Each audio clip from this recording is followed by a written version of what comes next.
23 अक्टूबर को गर्वित की जिंदगी में तहलका मचने वाला था, जिसके बारे में गर्वित पूरी तरह से अनजान था। सुबह के करीब 9:30 बजे माधवराज सिंधी को होश आया था और उनकी नजरों के सामने सब उनके चाहने वाले मौजूद थे। संजना और गर्वित को देखते हुए माधवराज सिंधी ने अपना हाथ उठाने की कोशिश की, लेकिन चूंकि उनके शरीर में इतनी ताकत नहीं थी, इसलिए उनका सहारा बनते हुए गर्वित ने उनके हाथ को पकड़ लिया था। माधवराज सिंधी के होंठ हिलने लगे थे, लेकिन उनके गले से पूर्ण रूप से आवाज नहीं निकल पा रही थी। गर्वित, मेरा बच्चा, संजना, कुछ इन शब्दों के साथ माधवराज सिंधी ने बोलने की शुरुआत की थी। हालांकि गर्वित को सब समझ आ गया था कि माधवराज सिंधी क्या बोलने की कोशिश कर रहे हैं, लेकिन उसके बाद भी गर्वित ने अपने चेहरे पर खामोशी को ओढ़ रखा था। गर्वित, तुम और संजना एक माधवराज सिंधी को बोलने में काफी तकलीफ हो रही थी और एक पोते होने के नाते वो उनके दर्द को महसूस कर सकता था। मिल जाओ दोनों। हालांकि इन शब्दों को सुनकर गर्वित का दिल दुख रहा था, लेकिन अपने दादाजी की हालत गर्वित से देखी नहीं जा रही थी। बार बार माधवराज सिंधी के मुंह से संजना का नाम सुनकर गर्वित भी भावनाओं में बहने लगा था। लेकिन इससे पहले कि गर्वित पूरी तरह से अपने होश खो बैठता, अचानक से लक्ष्मण ने कमरे में एंट्री ली और गर्वित के कान में धीरे से फुसफुसाते हुए बोला, गर्वित साहब, बाहर आइए। अभी गर्वित अपने दादाजी के प्रेम रस से बाहर भी नहीं आया था कि लक्ष्मण ने उसके भ्रम को पूरी तरह से तोड़ते हुए कहा, जल्दी आइए। लक्ष्मण के बर्ताव को देखते हुए गर्वित पूरी तरह से अचंभित था और अपने दादाजी का साथ छोड़ते हुए वो कमरे से बाहर निकल गया था। क्या है लक्ष्मण, ऐसी भी क्या नौबत आ गई कि तुमसे इंतजार नहीं हुआ? गर्वित ये नहीं जानता था कि जब लक्ष्मण का मुंह खुलेगा तो उसके पैरों से जमीन खिसक जाएगी। गर्वित साहब, मुझे आशना के बारे में सब कुछ पता चल गया। उनके पिता को जुए की लत थी और उन्होंने बहुत सारा कर्जा ले रखा था। कर्जा तो आशना ने 1 साल पहले ही चुका दिया, लेकिन उसके बाद भी उसे अपना बाड़मेर का पुश्तैनी मकान बेचना पड़ा, क्योंकि कुछ महीने पहले आशना के भाई पर कंपनी में धोखाधड़ी का आरोप लगा। आशना की मां का एक्सीडेंट नहीं हुआ था, बल्कि वो एक साजिश थी। आशना को गेम ऑन स्टूडियोज कंपनी छोड़ने की धमकियां भी मिली थी, और ये सब मिस संजना। इससे पहले कि लक्ष्मण अपनी बात रखता, गर्वित ने उसे हाथ दिखाते हुए शांत रहने का हुक्म दे दिया था। आशना के पिता, जुआ, संजना। गर्वित के दिमाग में बस यही सब दौड़ रहा था। करीब 10 मिनट तक अपने दिमाग के घोड़े दौड़ाने के बाद न जाने गर्वित को क्या याद आया कि अचानक से गर्वित भागते हुए लिफ्ट की तरफ गया और अस्पताल से 9-11 हो गया था। छोटे राजमहल पहुंचते ही गर्वित के कदम सीढ़ियां फांदने लगे थे। धड़ाम की आवाज के साथ गर्वित ने स्टडी रूम का दरवाजा खोला और अलमारी से एक बॉक्स बाहर निकाला। जैसे ही गर्वित ने वो बॉक्स खोला, गर्वित के सामने लेटर्स की पाठशाला खड़ी हो गई। वो सारे खत जो ए ने मिस्टर अलबेला को लिखे थे, गर्वित ने उसमें से एक खत उठाया और वो खत था जो आशना ने उसे पहली बार 9 साल पहले लिखा था। हालांकि पहला खत तो गर्वित ने लिखा था। आशना की तरफ से यह पहला खत गर्वित के खत का जवाब था। आशना गर्वित को खत एक पेन पॉल दोस्त के इरादे से लिखती थी, इसलिए आशना के खत में इधर उधर की बातों के अलावा और कुछ नहीं होता था। लेकिन वो समय जल्दी आ गया जब आशना अपने पेन पॉल दोस्त के सामने थोड़ा खुलने लगी थी।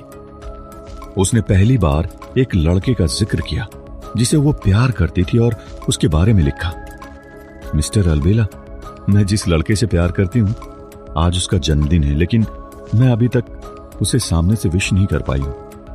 अपने जवाब को सोचते हुए गर्वित ने सोचा कि उसने आशना से क्यों ही पूछा होगा, क्योंकि उसके अगले खत में लिखा था, क्योंकि मुझे नहीं पता कि वो कहां है, लेकिन ठीक है, मैं उसका इंतजार करूंगी। इस तरह आशना के अलग अलग खतों में गर्वित जवाब ढूंढने लगा था। मिस्टर अलबेला, आज मैंने एक लड़के को देखा जो मुझे बिल्कुल उसी तरह दिखा जिससे मैं प्यार करती हूँ। मैंने उस लड़के का पीछा किया रास्ते में मेरा ध्यान भटक गया और मैं गिर गई। मेरे घुटनों से खून भी आया, लेकिन दुर्भाग्यवश वो लड़का वो नहीं था। मिस्टर अलबेला, आज मेरा जन्मदिन है। मेरी इच्छा ये कि अपने जीवन में एक बार के लिए उसे देख लूं। उससे मिलूं। मिस्टर अलबेला, आज उसे गए हुए 1615 दिन हो गए हैं। मिस्टर अलबेला, ऐसे न जाने कितने ही खत गर्वित की डेस्क पर इकट्ठे हो गए थे और उसके बाद गर्वित को उन खतों में कुछ कड़ियां मिलने लगी जो गर्वित को रात से पर्दा उठाने में मदद करने वाली थी। मिस्टर अलबेला, वो वापस आ गया है। आखिरकार मैंने उसे देख लिया। दुर्भाग्यवश मेरी उससे बात नहीं हो पाई। मैं उसके घर के बाहर खड़ी रही और 3 दिन और 3 रात लगातार उसे दूर से देखती रही। क्या इसे एक कंपेनियनशिप के रूप में माना जा सकता है? यदि मैं उसे दूर से देखती हूँ और उसके बारे में समाचार लिखती हूँ, मुझे लगता है कि हाँ, मान सकते हैं। मैं अजीब तरह से संतुष्ट हूँ, भले ही वो पूरी तरह से अनजान है कि मैं उसे देख रही हूँ। ये पढ़ने के बाद गर्वित का ध्यान पत्र के अंत में गया। पत्र के अंत में एक तारीख थी। वो तारीख गर्वित के माता पिता की मृत्यु की सालगिरह के करीब थी। मिस्टर अलबेला, मैंने उसे फिर से देखा। मैं उससे बात करने भी गई, लेकिन इससे पहले कि मुझे उससे बात करने का मौका मिलता, उसने अपने दोस्त से पूछा कि मैं कौन हूं। मिस्टर अलबेला, ये सुनकर मेरी आंखों में आंसू आ गए थे। जिस लड़के को मैंने इतने सालों से दिल में बसा रखा, उसे इतना प्यार किया, उसका इंतजार किया, वो मुझे भूल गया था। उसे मैं याद तक नहीं थी। ये पढ़कर गर्वित ने पत्र के अंत में तारीख पर नजर डाली और अपने दिमाग के घोड़े को उस साल के बीते इतिहास की तरफ दौड़ाने लगा। आखिरकार गर्वित को याद आ गया। अच्छा, वो लड़की आशना थी। अपने होठों को दांतों में दबाते हुए गर्वित ने उस लेटर को नीचे रखा और अपने हाथ में दूसरे लेटर को उठा लिया था।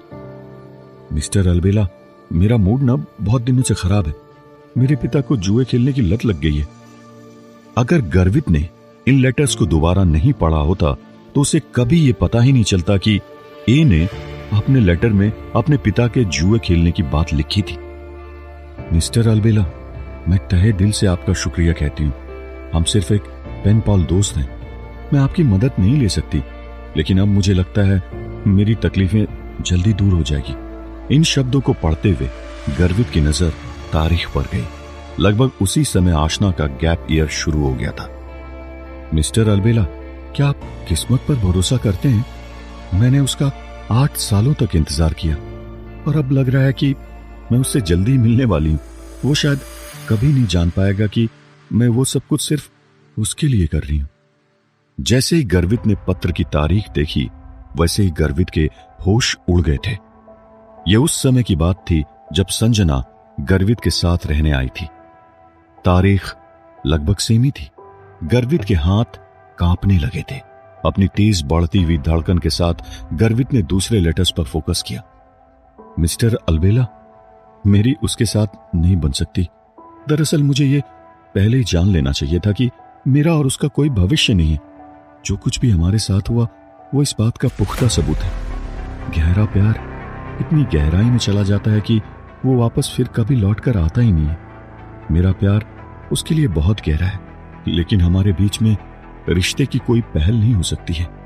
मिस्टर अलबेला, वो तो मुझे पूरी तरह से भूल चुका है। किसी को याद नहीं रखना सबसे ज्यादा तकलीफ देता है। मिस्टर अलबेला, मेरे पास आपको देने के लिए एक अच्छी खबर है। अब मैं जल्द ही मेरे पिता का सारा कर्जा चुका दूंगी। मिस्टर अलबेला, मैंने जिस लड़के से प्यार किया ना, उसने हर तरीके से मुझे दुखी किया है, लेकिन उसने एक चीज ऐसी भी की जिससे मैं खुश हो गई। उसने मुझे हैप्पी बर्थडे बोला। हालांकि मुझे पता है कि वो मेरे लिए नहीं था, लेकिन उसके बाद भी उसने मुझे खुश कर दिया। मिस्टर अलबेला, उसने मुझे हैप्पी बर्थडे विश तो किया, लेकिन ये सब मैंने एक ट्रिक के जरिए उसके मुंह से निकलवाया। बहुत पापड़ बेलने पड़े थे। ये शब्द पढ़ते ही गर्वित का चेहरा बिगड़ सा गया था। गर्वित अपनी पूरी जिंदगी में सिर्फ उसकी मां को जन्मदिन विश करता था और उसकी मां के देहांत के बाद गर्वित ने सिर्फ एक ही लड़की को जन्मदिन विश किया था। वो थी परेशान करने वाली औरत, और गर्वित ने उसे बर्थडे विश संजना के जन्मदिन से एक दिन बाद किया था। ये तो तय है कि ये ही आशना है, लेकिन मैंने आशना को जन्मदिन विश कब किया? मन ही मन इन ख्यालों को संजोते हुए गर्वित उस लेटर को बार बार पढ़ता रहा और सोचता रहा कि आखिर ये हुआ कब था। उसे समझ नहीं आ रहा था कि एक किस ट्रिक की बात कर रही थी। गर्वित ने तुरंत अपना लैपटॉप चालू किया और इंटरनेट पर जाकर संजना की पर्सनल इंफॉर्मेशन देखने लगा। जब गर्वित ने संजना के जन्मदिन की तारीख देखी तब उसे पता चला कि संजना के जन्मदिन के एक दिन बाद आशना का जन्मदिन आता है और उस तारीख को सोचते हुए गर्वित का दिमाग उसे उस दिन के दृश्य दिखाने लगा जब वो परेशान करने वाली औरत को तोहफा देने लंदन से पेरिस गया था। गर्वित को परेशान करने वाली औरत की वो ट्रिक भी अच्छे से याद आ गई थी कि कैसे उसने गर्वित के मुंह से हैप्पी बर्थडे बुलवाया था। गर्वित का दिल इतना तेज भाग रहा था जैसे मानो वो उसके सीने से बाहर निकल जाएगा। तभी गर्वित को अचानक से याद आया कि कुछ दिन पहले उसे एक खत मिला था जिसे उसने अभी तक पढ़ा भी नहीं था। गर्वित ने तुरंत ही अपनी डेस्क की दराज खोली और उस लेटर को बाहर निकालकर पढ़ने लगा था। मिस्टर अलबेला, वो मेरी जिंदगी में फिर से आ गया। मुझे उसकी कंपनी में उसकी सेक्रेटरी बनने का मौका मिला। वो समय मेरे लिए काफी अहम था। हालांकि मैंने उसकी कंपनी से इस्तीफा दे दिया और मैं जल्दी अमेरिका निकलने वाली हूं।